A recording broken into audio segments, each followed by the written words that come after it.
Hey everyone, this is Borvak. I got a lot of new books on this last Wednesday that I want to cover, but I was just sitting back and I was realizing, I recently did the first issue of Nickelodeon's, or rather IDW's Nickelodeon's, I don't know, IDW's Nickelodeon's Teenage Mutant Ninja Turtles Amazing Adventures Robotanimals. Is that what it is? Um, but I covered the first issue of this three-part miniseries just a few days ago, and I feel like I want to at least cover a little bit more on it before it all falls down the memory hole, and I have to reread the whole thing to remind myself.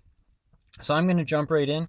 I actually also had a flash of people have flashes of brilliance. Sometimes I just have flashes of moderate intelligence. And I realized, a lot of people aren't going to sit through all of my ramblings, and especially when I mix it in with while I'm reading the book. It's fun for me. I like not only to read the books, but also kind of to share what I think about it, what all the stuff I'm reading relates to, and anything else that might be related that it makes me think about that feels like it would be fun to discuss. But that it tends to kind of branch off and go a little crazy. For people who don't want that whole discussion, they just want to take a look at the book, just a quick review. I'm going to try a new format for you guys. This is my first attempt. We're going to see how this works. What I'm going to do is try to keep myself on task. I'm going to go through the book as just not reviewing first, but basically just going through the book, summarizing the book. We're going to go through, we're going to summarize the book, look through it really quickly. I'm going to review it, let you guys know what I think about it, and then we'll see if there's anything worth going back to cover as far as my little ramblings that I like to do. And you guys who aren't into that, you can skip out at that point. And if everyone starts skipping out, maybe I stop rambling so much about my random thoughts about things in the book that aren't directly related. But with that being said, let's jump right in. Last time we covered issue number 1, which ended with Baxter Stockman roboticizing the mutanimals, now the robotanimals. And the Ninja Turtles are at Baxter Stockman's mercy. So we're going to see what happens in the second issue of the show, of the mini series rather. So you see, you've got Baxter Stockman, he's got the turtles, and I'm not sure what he's gonna do with them. Right now, he's just got them defeated. I don't know if he's going to capture them or try to kill them. But Mikey's got the something there, and it's a smoke bomb. He throws it down, and the turtles escape. And Leonardo chops off robot Spike's ear. He says, "I got a sample. We're gonna take this back to the lab for Donnie," and leaves these guys high and dry. Baxter Stockman says, "Hey, I'm gonna upload. I'm updating the nanobots, and we're gonna see what comes of that." And we go back to Donnie's lab. Donnie is researching to see what he can do about the nanobots.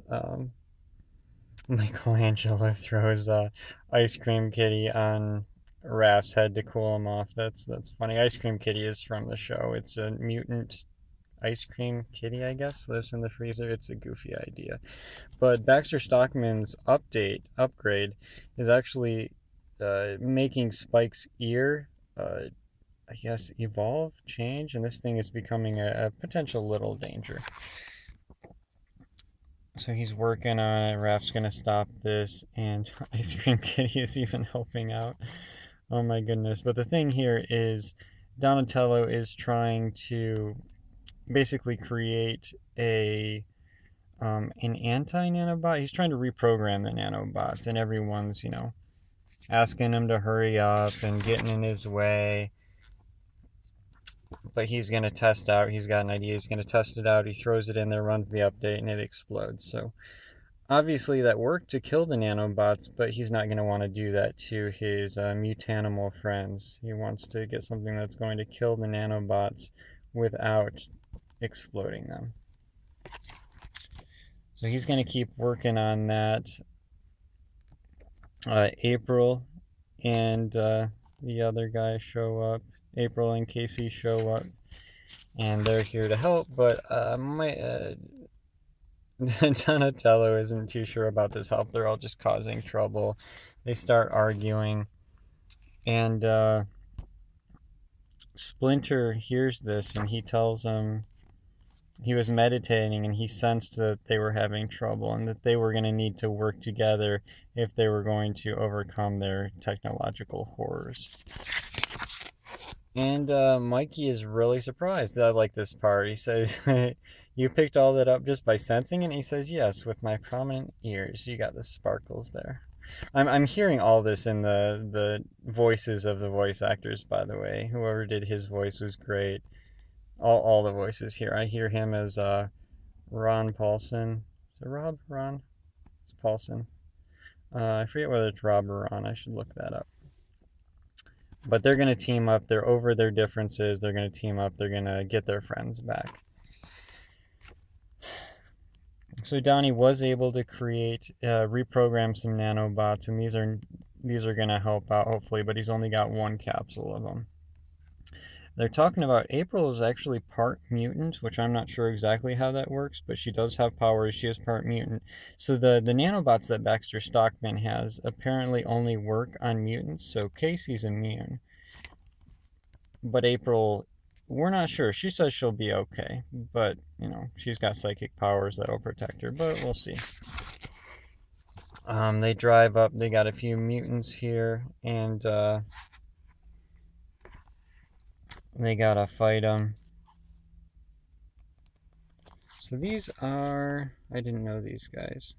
Fish Face, and Razor have already been beaten but not captured, and these guys are Anthrax and Scumbag. I didn't know much about them. But they gotta fight them. They get up and they shoot out these capsules. That's apparently a part of their upgrade. We didn't see that last time, and Casey thinks he's just gonna hit it out of the ballpark, and oops, nope, it was full of nanobots. And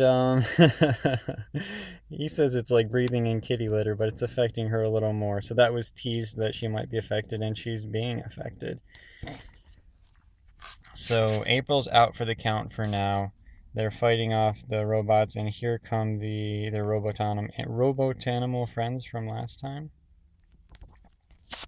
But at least they've still got the capsule of the reprogrammed nanobots that Donnie has. Or they did. Oh, there it is. And then Mondo Gecko takes it, and now Baxter Stockman's got it. So now they're captured again. They're in the same position as last time. They have the nanobots. April's taken out. They had the nanobots, but they don't have that anymore. So their one ace up their sleeve, ace in the hole, is gone. So they're kind of on the rails again. They're captured just like last time. This is almost just like last time with the Robotanimals having the turtles captured. He says he's gonna annihilate them because this is a children's book. No killing. Annihilation is fine though, of course. Casey takes off his shoe and he saves the day. He kicks the nanobots and score. All of the Robotanimals are going to be freed from their nanobots, at least it would seem. But Baxter Stockman is going to get away with Casey and with April, which is not good. But they give a parting shot, and that's some really nice twirling there on Donatello's part, if he can basically fan that all away with just manually twirling. And the Robotanimals, they're being affected by the reprogrammed nanobots, and that's what it looks like apparently when nanobots that are reprogrammed to eat other nanobots intersect, and they basically just melt, and that was apparently the plan. So they've got their friends back, and they're ready to go kick some butt and save Casey and April, hopefully, but we don't know if they're all going to fit in the van. That is quite a few people. So that's the end of the issue. Issue number 2. I think that's probably an alternate cover here. But, I think it was good. Again, I like this whole book. The issue 2, it ends... It's unexpected. I would recommend this. So that's my recommendation. Go get this whole book. I think issue 1, issue 2 were good. I think issue 3 was good too, but we haven't covered that yet. So I recommend it. Go get it if you're into this sort of thing, if you're into the Turtles. Let me know what you think. Leave a comment down below. And with that being said, we're going to skip back to the beginning, and I'm going to see if there's anything worth covering in a little more depth for you guys, just to amuse myself. So that does it for the comic review.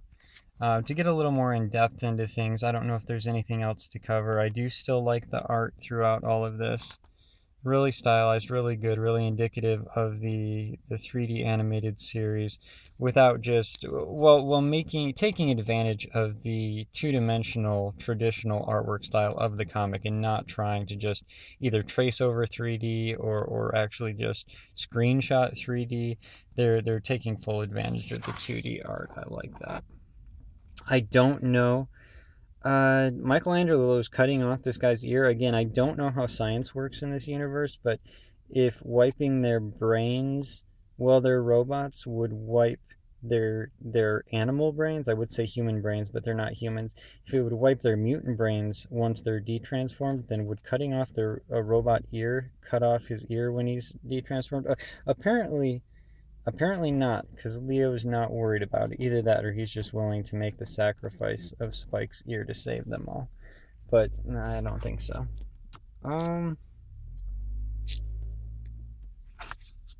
Again, I like these issues. I think this was a good one. That's a nice reaction though. I like how they do it. I don't know if they've done this in all the Ninja Turtle shows, but I do like how expressive they are, even through the mask, in this art style at least. And in the show too, they'll do this thing where they have their eyes, but then sometimes when they're getting intense, it just goes all white. It just looks really cool. I like that they do that in the comic book as well.